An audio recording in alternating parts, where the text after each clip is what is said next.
Google is finally rolling out Apple Music support on Google Assistant-enabled device.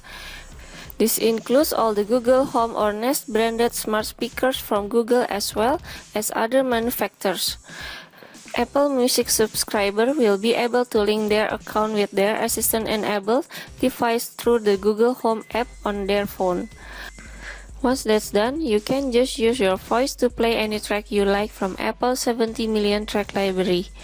This also includes any playlist or like songs that you may have associated with your Apple Music account. Apple Music will be rolling out to Nest and other assistant devices in the US, UK, France, Germany, and Japan today. There's no information yet on when this feature will be available in other regions.